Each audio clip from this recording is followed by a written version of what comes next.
উন্নত জীবন যাপনের উদ্দেশ্যে অমুসলিম দেশে বসবাস করা কি জায়েজ হবে? প্লিজ বিস্তারিত জানাবেন।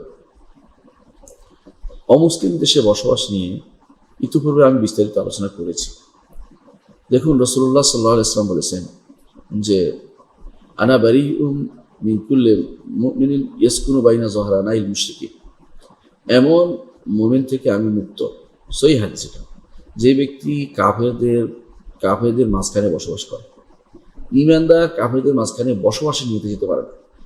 ঈমানদার সে দেশে যেতে পারে দাওয়াতের নিতে, দাওয়াত দিবে, আল্লাহর দ্বীনকে প্রচার প্রসার করার জন্য সেখানে যাবে।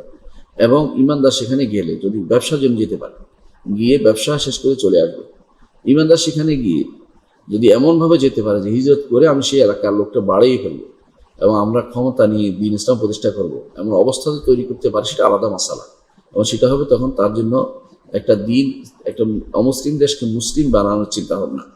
এটা কিন্তু খুব কম লোকেই করে থাকে। অনেক ভাই ওখানে গেলে দিন দাওয়াত পান এবং অনেকে এটা নিয়ে গর্বও করেন যে আমি এখানে তো পর্দা পুশিদা মেনে চলছি, আমার সন্তানরা পর্দা মেনে চলতেছে, আমার ছেলেরা এখানে দিনের উপর চলতেছে।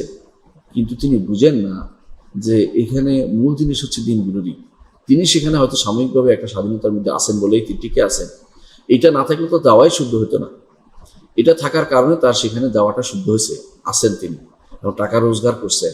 কিন্তু সেখানকার নাগরিকত্ব নিয়ে বসবাস করবেন, পরবর্তী জেনারেশন মিস্টার শামসুদ্দিন চৌধুরী থেকে মিস্টার শ্যামসুং চৌধুরী হয়ে যাবে, এই নিশ্চয়তা তাকে কে দিবে?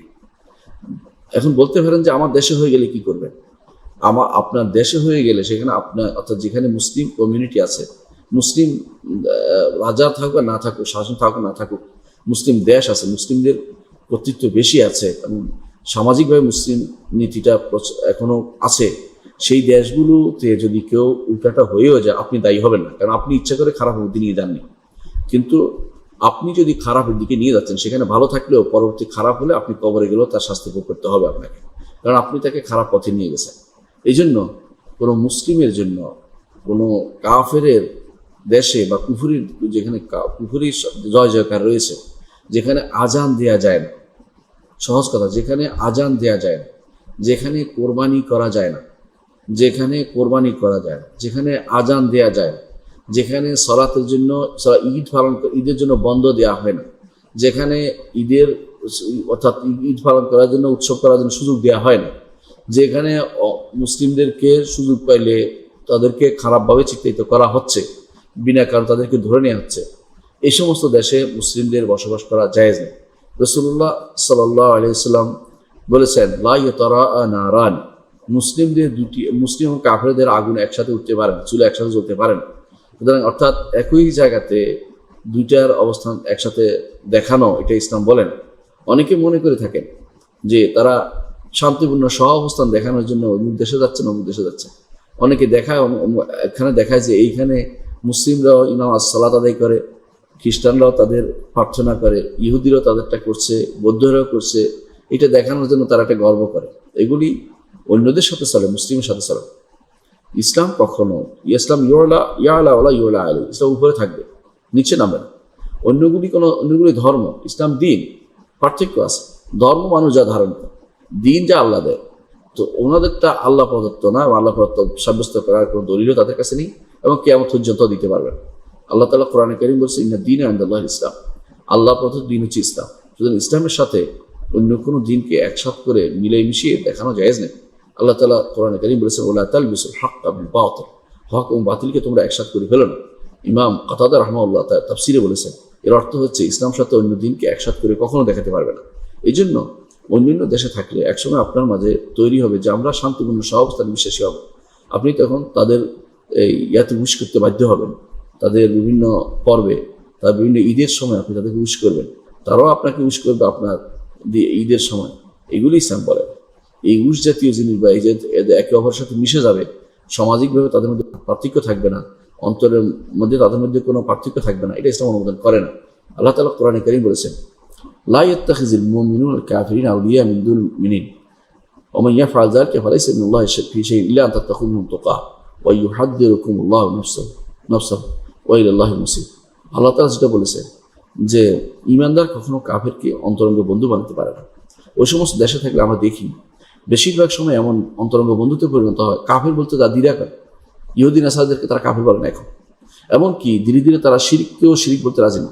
আপনারা জানেন যে তথাকথিত এক কাজী সাহেব একসময় তারা পড়েছে বিভিন্ন দেশে মুসলিমদের কথা বলতো, এখন তিনি ধীরে ধীরে কবরওয়ালাকে ডাকা বা তাই সেটাকেও শিরিক বলছে না।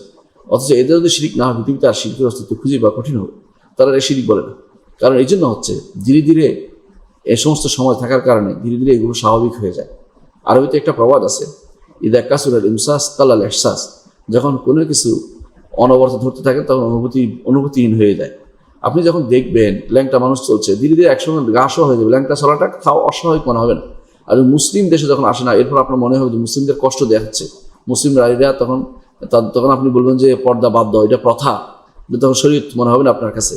আপনার কাছে যখন পুরুষরা নারীরা মুসাফা করবেন, আপনার কাছে অস্বস্তিকর লাগবে, নাউজুবিল্লাহ। আপনার কাছে নারীদের সাথে কথা না বলতে পারেন না, আপনার খারাপ লাগবে, নাউজুবিল্লাহ। কেন? আপনি যে একটা পরিবেশে বড় করছেন, আপনার নিজেকে, সন্তানদেরকে, নিজের পরিবারকে এবং নিজেদের সমাজকে, সেই পরিবেশের কথা আপনি আপনার মুখ থেকে বের হবে, কারণ সেটার উপর আপনি বড় হয়ে উঠছেন। এই জন্য কোনো উন্নত জীবন যাপনের জন্য অমুসলিম দেশে বসবাস করা হারাম, এবং এটা সম্পূর্ণরূপে হারাম, এবং সেখানে বসবাস করা এক সময় তাদের বিপরীতে পরিণত হবে। কারণ রাসূলুল্লাহ সাল্লাল্লাহু আলাইহি ওয়াসাল্লাম এটাই বলেছেন যে মান তাশাব্বাহা বিকওমিন ফাহুয়া মিনহুম, কেউ যদি কোনো জাতির সাথে সামঞ্জস্য বিধান করে চলছে তাদের অন্তর্ভুক্ত হবে। এমনকি আলী রাদিয়াল্লাহু আনহু এটা বলেছেন, তিনি বলেছেন কেউ যদি কোনো জাতির সাথে বসে তাদের মাহারাজান পালন করে, তার উৎসব পালন করে, তাহলে সে তাদের অন্তর্ভুক্ত হয়ে যাবে। হর্ষেরামাম তাদের সাথে হাসর হবে। বোঝা গেল এই সমস্ত দেশে থাকে কেউ যদি কোনো বলে যে আপনি ক্রিসমাসের বিরোধিতা করবেন বা কোনো সুনির্দিষ্ট ইস্টার স্ট্যান্ডের বিরোধিতা করবেন, দেখবেন যে আপনার খবর আছে, আপনার সন্তানকে পর্যন্ত তারা এটা করতে বাধ্য করবে। যে তুমি স্কুলে পড়বে সেখানে সেটা স্বাভাবিক হয়ে যাবে। এই জন্য এই সমস্ত দেশে বসবাস করা কোনো ইমানদারের জন্য কখনো জায়েজ হবে না। আরেকটি কারণও আছে, সেটা হচ্ছে ওই সমস্ত দেশে বসবাস করলে আপনাকে একসময় হয়তো তাদের কথাই শুনতে হবে, তাদের সাথে আপনাকে যুদ্ধ যেতে হবে মুসলিমদের বিরুদ্ধে, তাদের সাথে আপনাকে সমাজ চলতে হবে, মুসলিমদের বিরুদ্ধে কথা বলতে হবে। মুসলিমদের কর্মকাণ্ড, মুসলিমদের বিভিন্ন শরীয়ত আপনার কাছে তখন মনে হবে যে বাড়াবাড়ি, আমরা এখনই তা বলা হচ্ছে। এবং বেশিরভাগ সময় তারা মুস্তাশরিকিন বা তথাগত প্রাচ্যবিদদের সন্তান হয়ে যায়, এবং তাদের কথা প্রাচ্যবিদরা ইসলামের বিরুদ্ধে যা বলতো ঠিক এই আপনার সন্তানরা ধীরে ধীরে তাই বলবে, এবং তখন মুসলিমদের ক্ষতি আরও বেড়ে যাবে। মুসলিমরা তখন মুসলিমদের নিজেদের সন্তানরা নিজেদের বিরুদ্ধে কথাবার্তা বলবে। এই জন্য তাদের দেশে উন্নত জীবন যাপনের জন্য যাওয়া যেমন জায়েজ নেই, তেমনিভাবে সেখানে পড়ার পরে যদি পড়তে হয়, যে পড়া মুসলিম দেশে পাওয়া যায় না, পড়ার পরে সেখানে অবস্থান করা জায়েজ নেই। তেমনিভাবে সেখানে ব্যবসা বাণিজ্যের জন্য গেলেও সেখানে ব্যবসা বাণিজ্যের পর অবস্থান করা জায়েজ নেই। ওই সমস্ত লোকরা শুধু অবস্থান করতে পারবে যারা দাওয়াতের কাজে ব্যস্ত আছে, কিন্তু সেখানে থাকার জন্য শুধু নাগরিকত্ব নিয়েছে, কিন্তু সেখানে জাস্ট দাওয়াতের সুবিধাতে নাগরিকত্ব নিয়েছে, একেবারে থাকার জন্য নাগরিকত্ব নেয়নি। কারণ একেবারে থাকার জন্য নাগরিকত্ব নিলে সেখানে তারা ইসলামের বিরোধিতা যখন হবে তখন কথা বলতে পারবে না, এবং তারা তখন সেই দেশের একটা নাগরিকে পরিণত হবে। বর্তমান সময় দেখা যাচ্ছে যারা ইউরোপ আমেরিকায় থাকে বেশিরভাগই ধীরে ধীরে ওই দেশের একটা আলাদা সংস্কৃতি তৈরি হয়, তারা তখন মুসলিম সংস্কৃতি ঘৃণা করতে শুরু করে। এই জন্য যত বড় ব্যক্তি হোক না কেন, তিনি যত বড় জায়গা থেকে পাশ করুক না কেন, তারা যদি ওই সমস্ত দেশে থাকে ধীরে ধীরে তারা ওই সমস্ত দেশের কালচারে, কৃষ্টিতে ভুল জায়গাগুলোকে গ্রহণ করার ক্ষেত্রে তাদের মধ্যে আর কোনো বাদ সাধে না, তারা স্বাভাবিক নিতেই থাকে। এবং একসময় দেখা যায় মুসলিম আকিদা বিশ্বাসকেও তারা হেয় প্রতিপন্ন করে।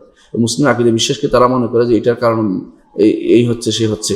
মুসলিমদের মূল যে সম্পদ আকিদা এবং শরিয়া, এই দুটো নিয়ে তারা বিভিন্ন রকমের বিশুদ্ধার করে, কথাবার্তা বলে, কিন্তু তারা আবার নিজেরা ইসলামের বড় সেবক সাজে এবং বিভিন্ন জায়গাতে ইসলামের আল্লাহর পথে দাঁড়ি হয়ে যায়। এই জন্য সে সমস্ত ওই সমস্ত দেশে যাওয়ার আগে আকিদা ইমানটা তার বিশুদ্ধ থাকতে হবে।